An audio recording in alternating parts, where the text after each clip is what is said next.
Viewers সবাই কেমন আছো? আশা করি সবাই ভালো আছো। আমরাও সবাই ভালো আছি। তো চলে এসেছি আজ একটা ছোট্ট ব্লগ নিয়ে। আমার ফ্রেন্ডের ক্লোজ ফ্রেন্ডের 5th তম অ্যানিভার্সারি সেলিব্রেশন ডে। তো আশা করি ব্লগটা ভালো লাগবে, আর ওটা এনজয়েবল ব্লগ।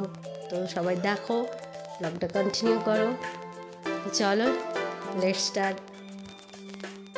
অ্যান্ড আমার চ্যানেলের নাম হচ্ছে মিষ্টি অ্যান্ড মমস।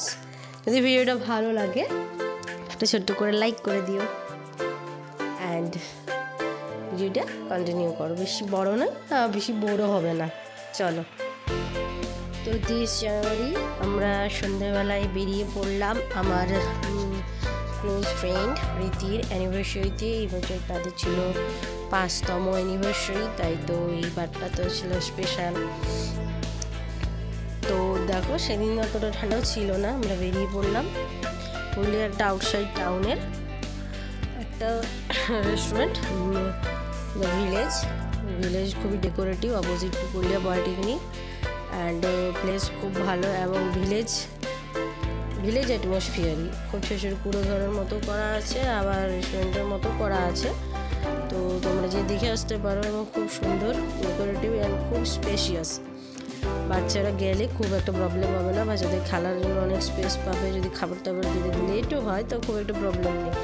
আর দোলনাও আছে, অনেক ফটো সেশনের জায়গা আছে, ঢুকে নিয়েও ফটো সেশনের জায়গা আছে। অ্যান্ড ঢুকে নিয়েও বাঁ সাইডে একটা ফটো সেশনের খুব সুন্দর জায়গা আছে। এই দেখো, চাঁদ, এটা মহাকাশের থিমের উপর বেশ করে করা হয়েছে। তো এবার আমরা ভেতরে ঢুকে গেলাম।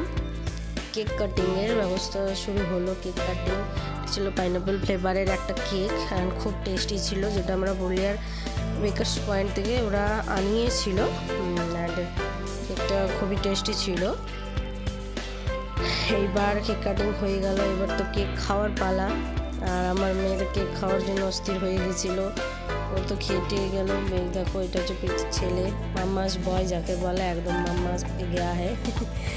তো যাই হোক, এইভাবে আমরা অ্যানিভার্সারিটা সেলিব্রেট করলাম। একটা অ্যানিভার্সারি সেলিব্রেশন ছিল। এইবার ওদেরকে বললাম আমাদেরকে প্লেটে কেকটা সার্ভ করে দাও, ওরা দিয়ে দেবে। তারপর কেক খাওয়া দাওয়া শেষ হলো। এবার ওদেরকে ডেকে নিলাম, বললাম ওয়েটারগুলোকে বললাম যে আমাদের প্লেটে একটু সার্ভ করে দাও। আর এই দেখো, ডেকোরেশন খুবই সুন্দর, আর ওরা দিয়ে দিল, প্লেটে করে সাজিয়ে দিল। আমরা কেকটার স্বাদ নিলাম, আর যেটা সত্যি টেস্টি ছিল। তারপর স্টার্টারে ছিল চিকেন পাকোড়া, আর চিকেন পাকোড়াও খুব টেস্টি ছিল। তারপর বিরিয়ানি দিয়ে গেল প্রথমে, ফার্স্ট অর্ডারে, মানে অর্ডার অনেক কিছুই ছিল। তো তারপর বিরিয়ানি দিয়ে গেলো। তারপর আস্তে আস্তে সমস্ত নান, কুলচা, চিকেনের একটা আইটেম ছিল, চিলি চিকেন ছিল, ফ্রাইড রাইস ছিল, বিরিয়ানি ছিল। তারপর খাওয়া দাওয়া করার পর একটু দোলনার মজা নিয়ে নিই, এটা কেন নেব না।